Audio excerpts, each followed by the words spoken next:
just talk about what a day in the life kind of looks like for you right now coming back to school? This is a really busy time of year, and it's also a really exciting time because I get to say hello to all of our wonderful teachers and staff members who are getting back to school. So just a few days ago, I got to welcome our new to ASD educators. So these are teachers from all over the country, and even some that recently graduated from high schools and just finished college and are coming back to teach. So it's just been really inspiring to meet these people and hear their stories. I'm sure they're very excited to be up here. Very.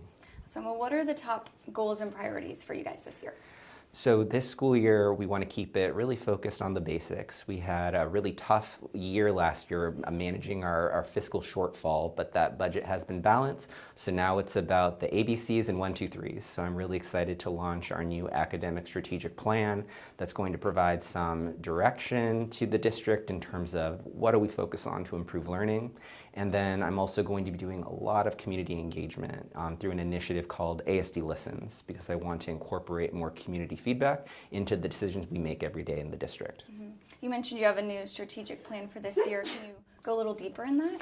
Sure. So the academic strategic plan requires a lot of community feedback gathering from staff members, content experts, and over the past 6 months, we put together a plan that essentially means we need to create systems that support our principals and our teachers. So I wouldn't call it rocket science, but in an organization as big as ASD, it's important for us to make sure that we commit to what we say are the main things. And for ASD, it's reading, math, and improving our graduation rates. So we just came off of a really good year where our graduation rates rebounded to the highest that they've been since before the pandemic. And last year we saw our math scores go up by 5% for 8th graders. So we want to build on that momentum with a robust plan. So this is going to take us from good to fantastic. Yeah, what do you attribute that success to last year? I know it was kind of a hard year, but it's nice to see kind of a bright spot in those rates. Yeah, we have incredible teachers. That's the bottom line. It's not a curriculum. It's not the support in this building. It's really incredible educators that are taking the supports and making it their own and making a difference for kids. And then we try to do our best to have processes and structures that support rather than inhibit instruction. Okay, awesome. I know last year there was definitely some budget issues. You said it sounds like it's balanced at this point. Talk about where we're at now, coming off of a year that had some closures, some layoffs, all those things. Yeah, so I'm sure the community remembers this past year we had a rough budget cycle. We had to grapple with a $90 million structural shortfall. But the good news is that since school ended back in May, the legislature passed a couple of key bills that are going to help schools. So fast forward to a couple weeks ago, the school board and I are proud to announce that we've added back about 100 positions into our schools. So we've been distributing those to our principals, and we're actively hiring even more teachers right now because the best thing we can do for our kids is to mitigate large class sizes.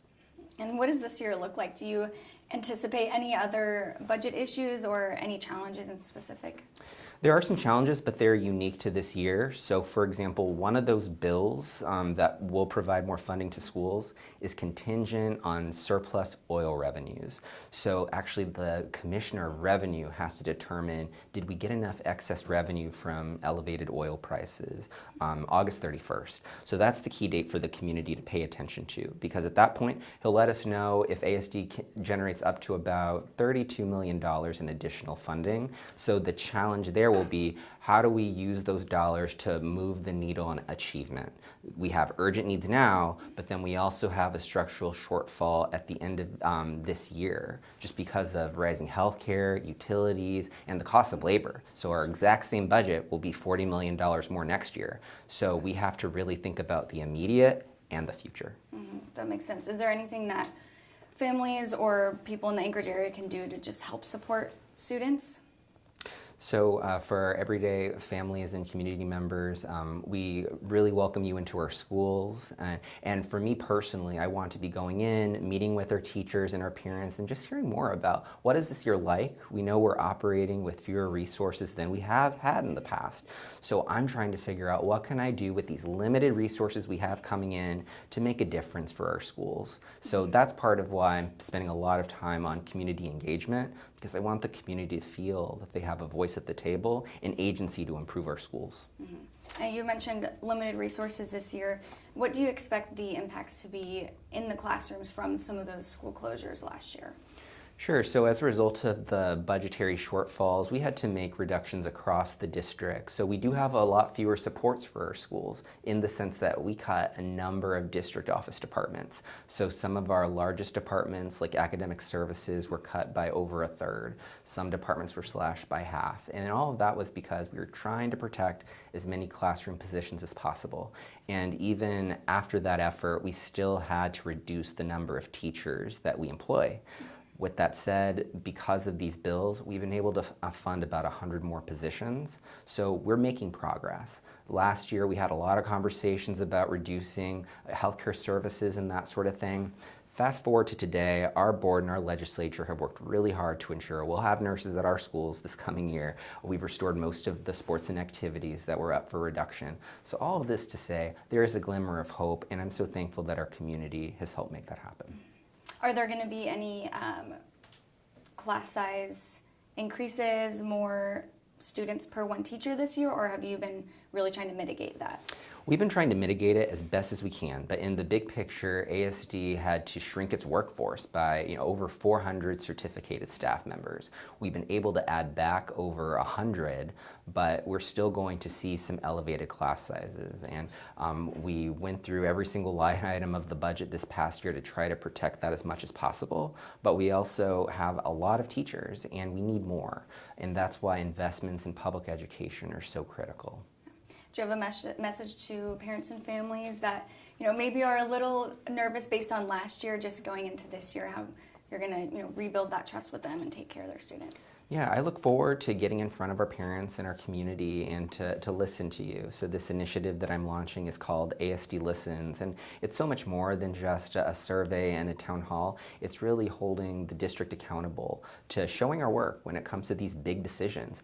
We have some big decisions to make when it comes to our budget shortfall that's coming in 12 months, when it comes to the prospect of a potential bond in April, and some other big things. And I don't want to make these decisions without the community. So I look forward to engaging and launching this initiative throughout the year. You'll be hearing much, much more about that. Are you able to say what that's going to look like specifically?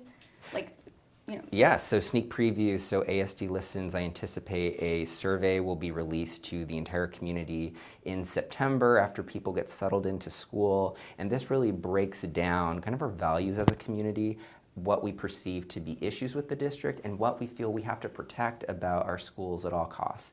And that information will be shared directly from me to the board during those moments where we're making big decisions.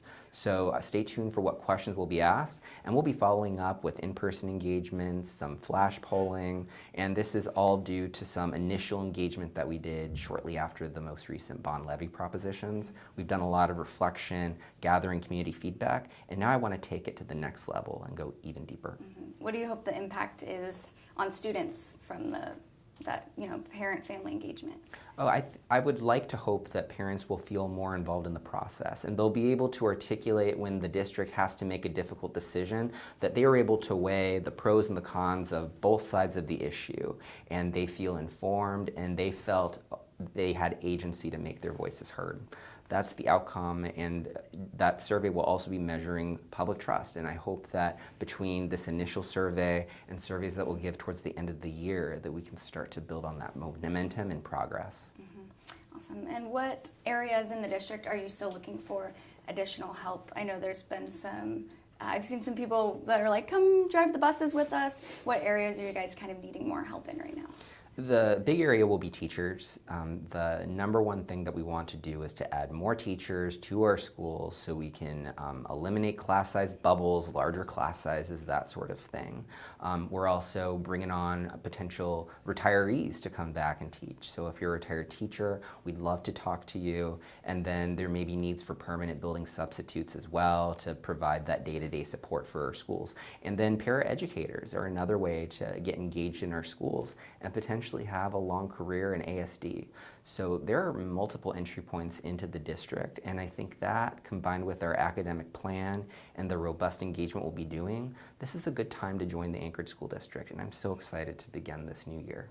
Very fun. What do you hope that students that walk through your schools take away with them?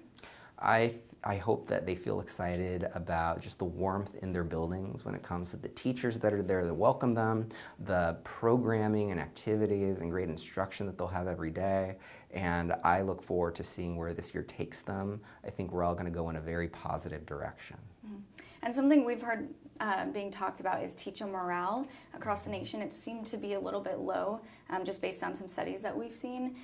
How do you hope to support your teachers this year? Right. For me, I want to be there in those schools listening to our teachers. I know that their success is really important for the success of the entire district. They're in front of our children every day.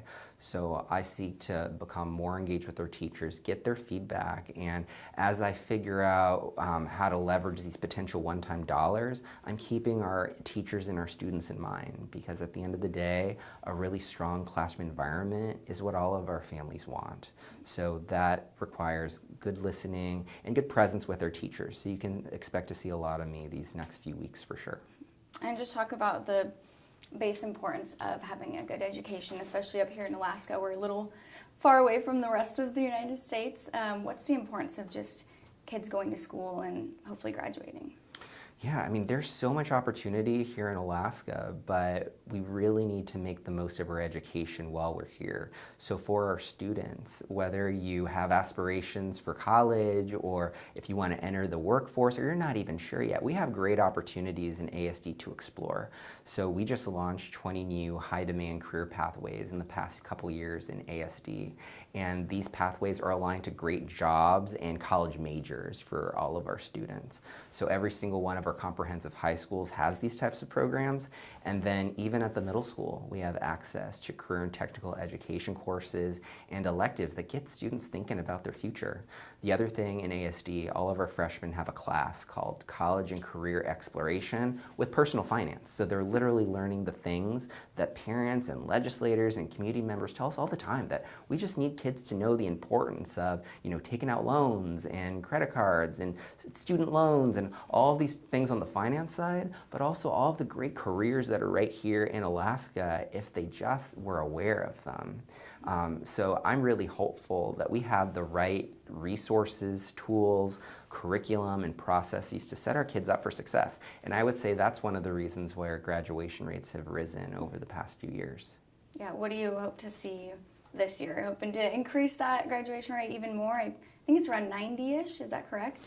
The 5-year graduation rate will be closer to 90%, and my eyes focused on the 4-year graduation rate, which is in the low 80s, but it would just take a few hundred more kids to bring that percentage up by a lot. So this is doable.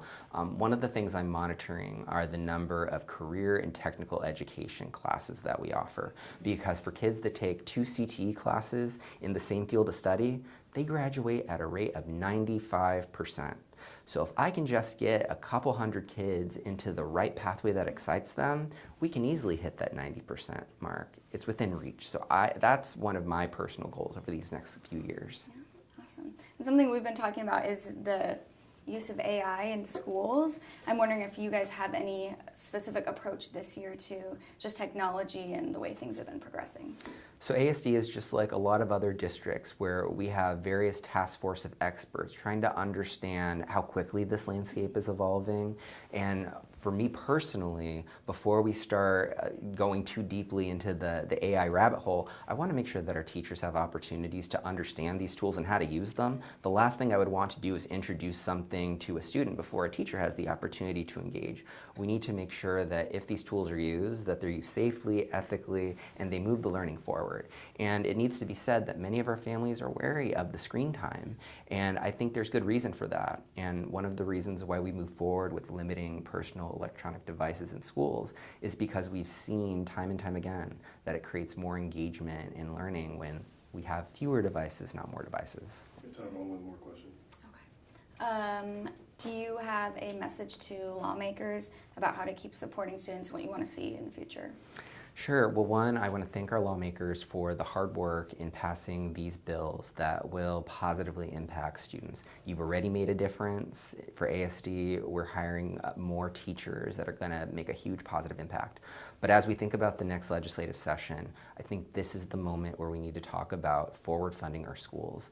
This is, I would say, the timing of school funding is just as important as the amount at this point.